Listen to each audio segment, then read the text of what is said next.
ഭാര്യയുണ്ട്, കച്ചവടങ്ങളുണ്ട്, സമ്പത്തുണ്ട്, എല്ലാമുണ്ട്. പക്ഷെ ഇതുകൊണ്ട് നമുക്ക് സമാധാനം ലഭിക്കുകയില്ല.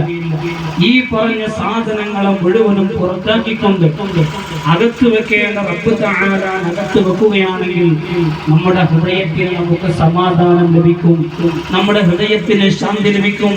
അല്ലാഹുവിന്റെ ഔലിയാക്കളായ നമ്മുടെ മശായിഖന്മാർ നമ്മെ പഠിപ്പിച്ചത് നിങ്ങളുടെ ഭാര്യയെ നിങ്ങളുടെ അടുത്തിരുത്തുക, മക്കളെ മടിയിലിരുത്തുക, സമ്പത്ത് പോക്കറ്റിൽ വെക്കുക, കൽബില് അള്ളാനെയും വെക്കുക. നമ്മൾ നേരെ തിരിച്ചാണ്. പുറത്തു വെക്കേണ്ട മുഴുവൻ സാധനങ്ങളെയും അകത്ത് വെച്ചു.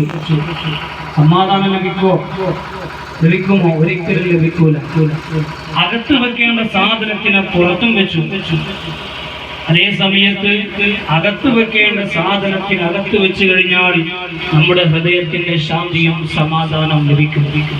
പിന്നെ അവനക്ക് സമ്പത്ത് നഷ്ടപ്പെട്ടാലും എന്തൊക്കെ നഷ്ടപ്പെട്ടാലും ശരി, അവനക്ക് നഷ്ടപ്പെടാത്ത, അവനക്ക് ശാന്തിയും സമാധാനവും ലഭിക്കുന്ന റബ്ബ് തആലാനെ നഷ്ടപ്പെടാത്ത കാലത്തോളം അവനക്കൊരു വിഷമവും പ്രയാസവും ഉണ്ടാവുകയില്ല.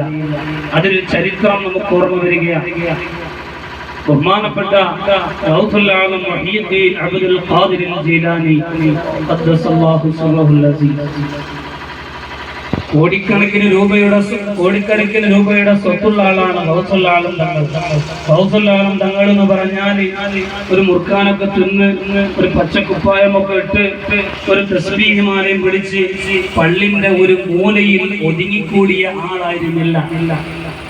അവിടുത്തെ വീടിന്റെ മുൻവശത്ത് ഗോഡൌണുകൾ ഉണ്ടായിരുന്നു. ചില വീട്ടിന്റെ മുൻവശത്തൊക്കെ പോയി കഴിഞ്ഞാൽ ഷട്ടറിട്ടിട്ട് ഇങ്ങനെ ഗോഡൌണുകൾ കാണാം. ചകിരി സൂക്ഷിക്കാൻ വേണ്ടി, അല്ലെങ്കിൽ വിറക് സൂക്ഷിക്കാൻ വേണ്ടി, അല്ലെങ്കിൽ വാഹനം താൽക്കാലികമായി കയറ്റിടാൻ വേണ്ടി ഉണ്ടാക്കിയ ഗോഡൌണുകൾ കാണാം. എന്നാൽ ഗൗസുൽ ആലം തങ്ങളെ വീടിന്റെ മുൻവശത്തുണ്ടായിരുന്ന ഗോഡൌണിൽ സൂക്ഷിച്ചിരുന്നത് ഓരോ കപ്പല് ചരക്ക് വിറ്റുകൊണ്ടുവരുന്ന ലാഭം സൂക്ഷിക്കുന്നതിന് വേണ്ടിയിട്ടായിരുന്നു അവിടെ ഗോഡൌണുകൾ ഉണ്ടാക്കിയിരുന്നത്.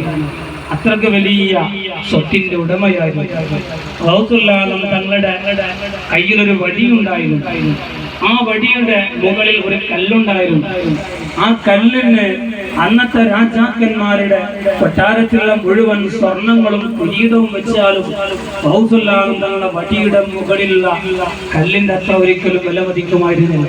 അത്രക്ക് വിലപിടിപ്പുള്ള ഒരു കല്ലായിരുന്നു ഗൗസുൽ ആലം തങ്ങളുടെ വടിയുടെ മുകളിൽ ഉണ്ടായിരുന്നത്. അവിടുത്തെ ശുഭിന്റെ അടിയിൽ ധരിച്ചിരുന്ന ശുഭിന്റെ അടിയിൽ അതുപോലെ മറ്റേ മുത്തുകളും വജ്രങ്ങളുമായിരുന്നായിരുന്നു. അവിടുത്തെ കുതിരനെ കെട്ടിയിരുന്ന ആ കുറ്റി അത് സ്വർണത്തിന്റെ കുറ്റിയായിരുന്നു. ഇത്രക്ക് വലിയ കോടീശ്വരനായ ഗൗസുൽ ആലം മുഹ്യിദ്ദീൻ അബ്ദുൽ ഖാദിർ ജീലാനി ഖദ്ദസല്ലാഹു സിർറഹുൽ അസീസ്